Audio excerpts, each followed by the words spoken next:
Welcome to Earth, home to everyone that you know, everyone that you love, everyone that you've ever heard of, and every human being that has ever existed has all been here. The Earth is a giant ball of life, and it has provided sustenance for us for millions of years. It also created a platform for us to be able to create ourselves. Music, art, love, technology, it all stems from the Earth in one way or another.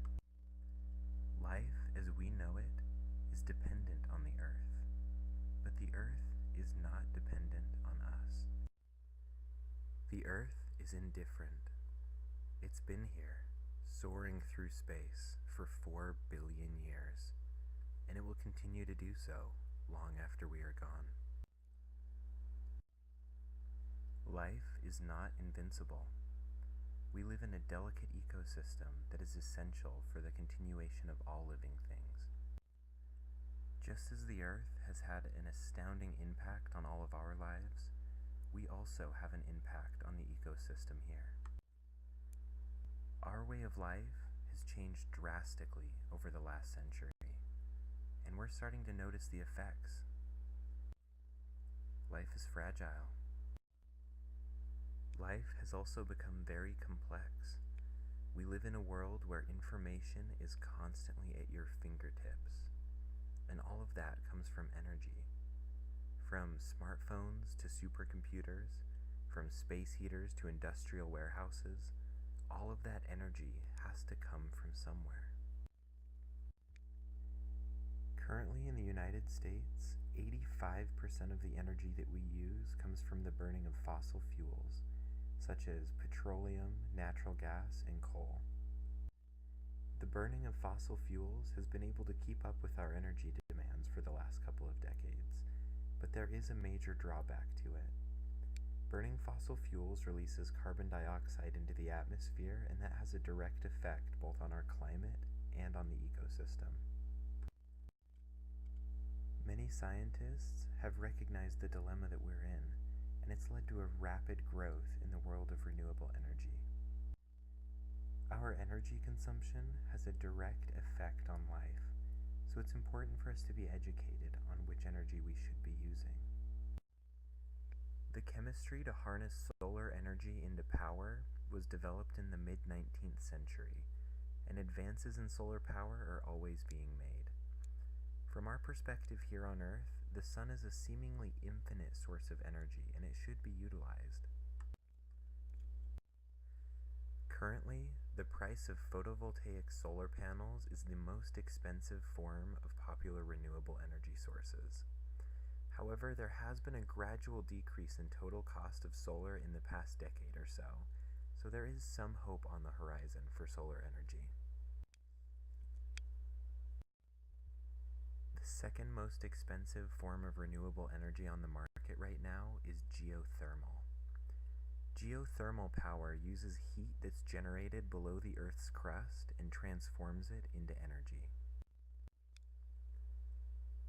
The geothermal system provides energy and heat to over 65 buildings in downtown Boise. Boise houses the largest district-use geothermal heating district in the United States. Wind turbines. I'm sure that if you've ever driven for more than a couple of hours through the Idahoan countryside, you've seen a few of these massive turbines. Harnessing energy from the wind is a great way to obtain clean, renewable energy, but the United States cannot run on wind energy alone. It can only be aided by it. Also, I'm sure that you've noticed that wind is quite fickle and inconsistent. You never know how hard it's going to blow or in which direction, so that can be tricky in placing these. That brings us to nuclear energy. Many myths surround nuclear power and help hide the fact that this may be the biggest energy miracle our planet holds. A mere golf ball-sized lump of uranium holds as much energy as a battery the size of 16 skyscrapers. And the best part about nuclear energy is there is no atmospheric impact or carbon emissions. Many top scientists agree that nuclear is the cleanest and most realistic form of grid power that's available. So why aren't we using this more often? The word nuclear reactor holds a negative connotation for many people. Whether that stems from the Chernobyl disaster in 1986, or maybe even the post-apocalyptic wasteland of Fallout 4, we're not exactly sure. But many Americans have a hard time accepting nuclear power. The United States government hasn't given permission to build a new nuclear reactor in 30 years until recently. And the new contracts that they have for new nuclear reactors won't go onto the grid until the year 2020. Nuclear waste is a huge issue and most likely the biggest deterrent for most public opinion. But there are many myths associated with waste storage, transportation, and safety. Nuclear waste has been safely transported for over 50 years with no harmful incidents. Careful planning and precision is taken into account when transporting radioactive materials. The question ends up being simple. Would you rather have 40 billion tons of carbon emitted into the atmosphere from burning fossil fuels, or 2,000 tons of a manageable waste product from an infinitely sustainable energy source? Now, I understand that you've probably heard this stuff dozens of times before. I could show you graphs and graphs and graphs showing how energy consumption has increased drastically in the last 20 years, or even showing what we're using to meet our energy needs.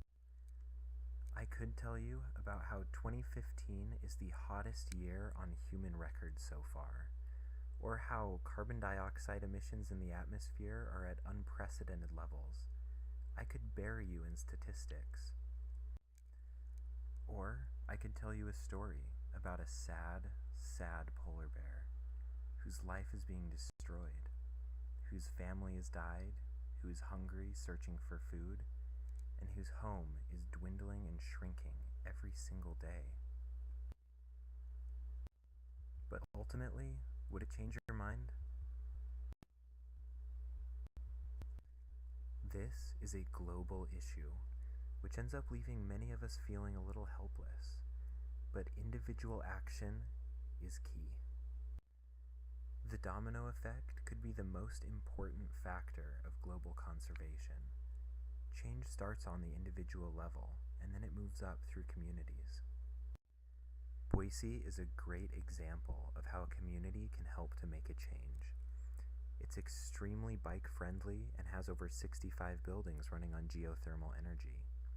If you have ever walked around Boise's downtown streets, you'll see signs reminding people to turn their engines off and be idle-free. Although this may not have a global impact yet, it's a great starting point and a good way to start a conversation. Many countries worldwide are taking a step in the right direction for renewable energy. Countries such as Denmark, Ireland, and most of the UK are shattering records on wind power. And China, who has the highest energy consumption in the world, is leading the world in renewable energy sources.